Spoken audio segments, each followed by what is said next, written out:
Right now I'm on a secret mission for tomorrow.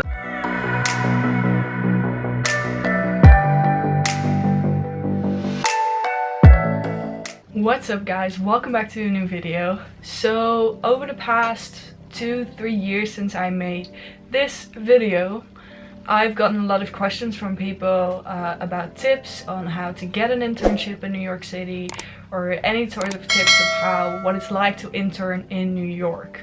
So I thought I would make a video explaining a little bit more about what my experience was like interning in New York, how you could potentially get an internship in New York and what you should prepare, and some other tips about interning / living in New York. So the way I got my internship was I applied to an intern organization called the Intern Group. They are mainly focused on providing someone with an international internship. So that could be Europeans coming to the US or Americans going to Europe, Asia, whatsoever. So I didn't need an internship. It wasn't part of my university program whatsoever. I just wanted to get a really good opportunity throughout the summer. So I applied on their website, and once your application is done, they schedule an interview with their admissions team with you to kind of see if they could potentially place you with a company. So it's just kind of like an initial interview before you even get accepted into their program. So the intern group then contacted me that they found 2 different companies that had seen my CV, my motivation and whatsoever, and wanted to plan an interview with me. And I got an offer from a financial startup company that wanted to hire me as their marketing intern. So the reason that I applied for an internship through an intern organization was because, of course, I didn't really know much about what it was like interning in the US. But at the time I was 19, I'd only gone to the US once and never by myself. But other than applying through an intern organization, especially if you're on a lower budget, there's websites like Indeed, internships.com that you can just try and browse through and see if there's any interesting internships that you come across and just apply to them. On top of that, if you really know that you want a specific type of internship or really in a specific industry, what you could also do is check companies in that industry that you either already know, or companies that kind of fit your image of the type of company you'd like to work for, and just check on their website if they provide any internships, or reach out to them if they have an internship program. Or even send them an open application and tell them what you could do for them and what you could potentially learn from them. So once you've applied either through an intern organization, or if you're planning to apply directly to a company, it's important to have a proper and good CV and to have a good motivation letter. So what I mainly did for this internship, because it was going to be a marketing internship, even though I had different interests and I did different things throughout my high school years and my first year of university, I really highlighted everything on my CV that could be potentially good or could look good for a marketing position. So I focused on the fact that I did a committee in marketing in my university years. I highlighted the marketing courses that I'd already had. So I really kind of catered my CV towards the skills and requirements that you may need for a marketing-based internship. I highlighted that, for instance, I had a lot of experience in certain Adobe programs, that not only could I help with the strategy, I could also help with, for instance, social media content, editing it, making videos, photos and all that stuff.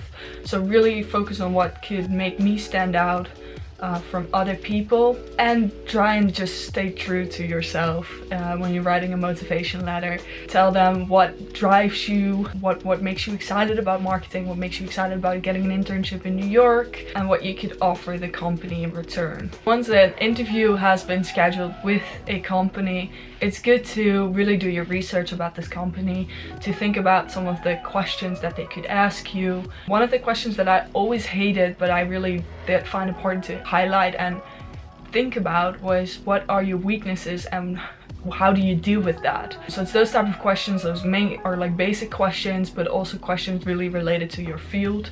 That is just important to give it a thought, think about what you could say, and try and highlight yourself in a positive way, but also don't just say that you're the best and you need to get this position, and especially just highlight what you could offer them. So if you're an international student like I was, you also have to go through the visa process. And this was probably the most frustrating part of my entire internship, because all throughout getting the internship, applying for it, and actually getting to New York, I was just super excited, stoked, and everything kind of went according to plan. But my visa process was the most frustrating part of it, because it didn't come in time.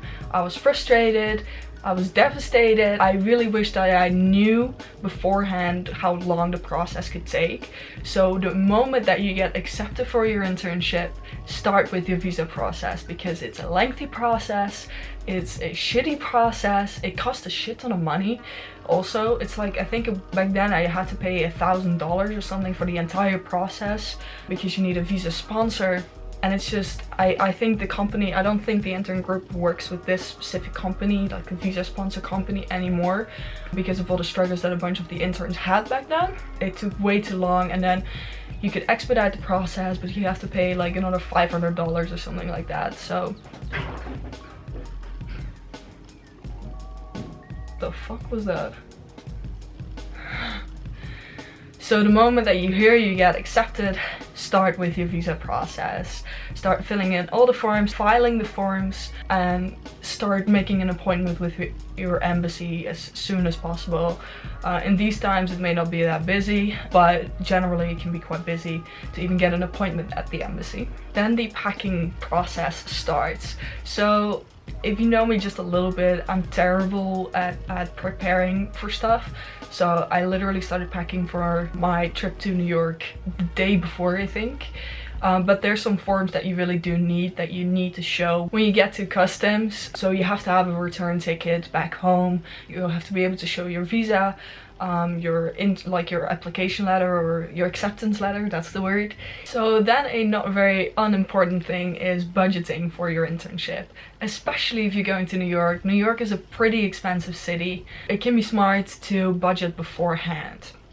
So I paid the majority of my internship myself. I think my parents only paid for my visa. And the way that I could do that was partly because of my savings, and partly because the Netherlands offers, once you're a student, they offer a sort of loan that you can get from the government. Part of that was also that I got that throughout the summer, that helped me pay for some of my expenses there as well. For instance, groceries are a lot more expensive in New York, and especially if you're living in a city, you tend to maybe go like a couple of times a week to the grocery market, because it's just easier. You don't want to carry all of your groceries through the city. But I really would recommend to do some bulk shopping, and especially go to stores like Aldi or Trader Joe's. I just bought all this for less than $12. Look at that. That's why I love the Aldi. Seriously though, stuff in the Aldi was like half the price of how you would buy it usually at like a Target or a supermarket here in New York. Just because it makes it cheaper than having to go every day, and then you end up buying more than what you actually need. My rent was included in the money that I paid to the intern group, so I'm not entirely sure how much my rent actually was, but I would really recommend, if you do not apply through an intern organization, to look at student housing, because most students leave for the summer, especially if you're going in the summer in this case, or for like young professional living. Half of my internship I lived in 92Y in the Upper East Side. Perfect location. It's kind of like you have your own private room, but you share the bathroom and like the kitchen with a bunch of other people. And what the great thing is about this type of living is that you get a bunch of different amenities as well. So there was a gym there. I didn't need to pay for a gym subscription. That I would definitely recommend looking into that. On top of that, get a monthly unlimited subway pass. I think it's right now it's like $127, but you definitely get your worth out of it. So avoid Uber rides and all that kind of stuff. The city is always busy, there's lots of traffic, and the subway takes you everywhere. Especially if you live further away from your internship, it's so much easier. It also makes it a lot easier to explore the city, because it literally takes you from Brooklyn all the way to Harlem, and it's just, I really loved having like the unlimited subway card to literally get me everywhere.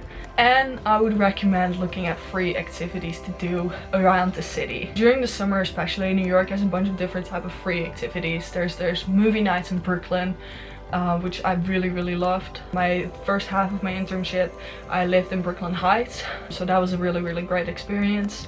but there's also free walking tours, there's beaches that you can go to, and definitely go to Brooklyn Heights to see a sunset, and you get the best view of the whole of Manhattan. It's absolutely stunning. In general, the advice that I would give is just budget for yourself before you go.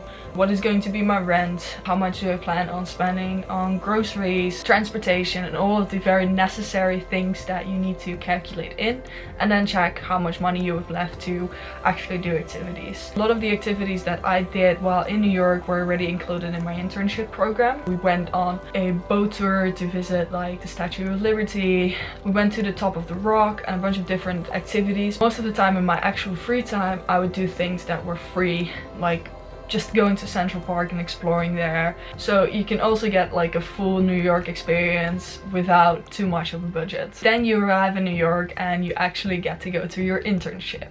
So my internship was a marketing-based position at a financial or fintech startup. Most of the things that I got to do were like competitive analysis, coming up with campaigns, or like social media kind of like content ideas.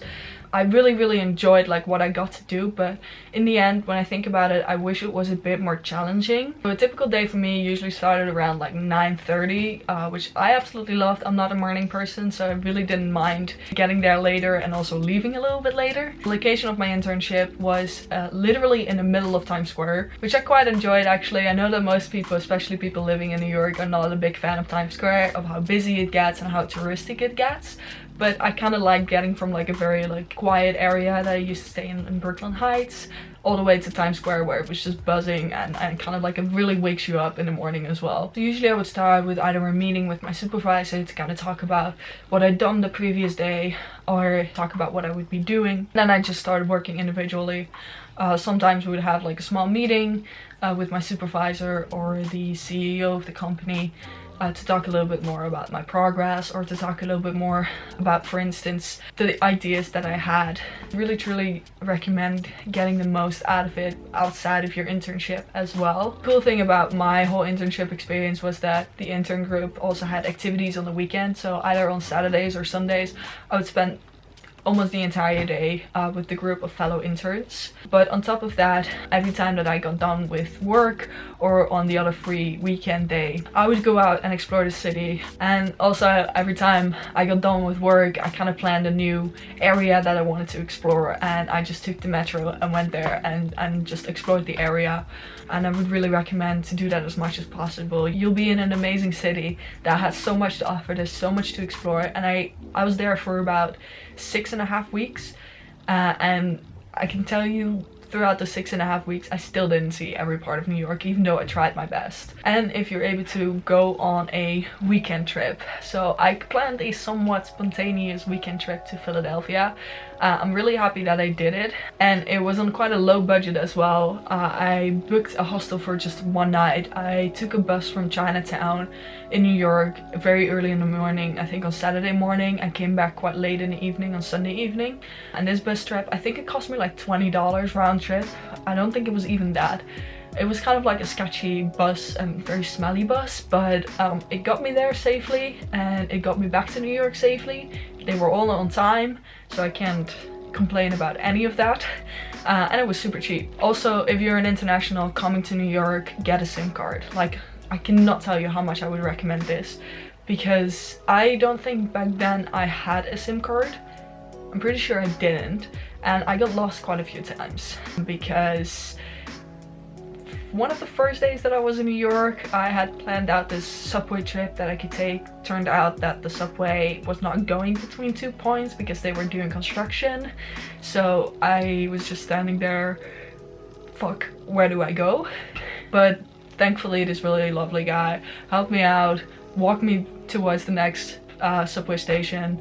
So I still managed to get home, but really recommend getting a SIM card so you can use it in Google Maps. Also, find experiences that you would not be able to do at home, especially coming to the US as a European. There were so many like food things that I wanted to try, or activities that may not be possible in the Netherlands. One of those things that I did was the reason why I went to Philadelphia. I went to a Luke Bryan concert. Country music is not big in the Netherlands, and I was pretty damn sure that Luke Bryan would never come to the Netherlands, and since then he hasn't. So I'm really happy that I got to experience a concert by him, even though I went all by myself. Didn't mind that at all. I had the greatest time. There were some great people there as well. Really find those type of experiences because you will never forget it, and capture all of your memories.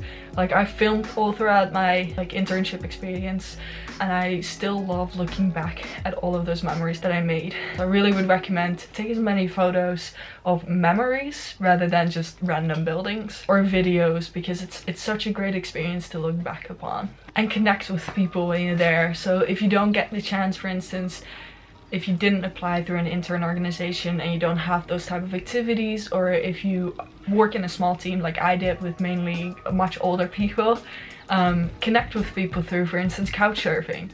Like, you're in a great city, and it's great to, I really enjoyed my alone time and experiencing the city by myself, but it was really great to meet up with people as well. So I hope this video was somewhat helpful to you. If you still have any questions, or if you'd still like some more tips, you can always comment down below or send me a message on Instagram. But yeah, I hope you enjoyed the video. If you did, give it a thumbs up. If you want to see more videos, subscribe to my channel.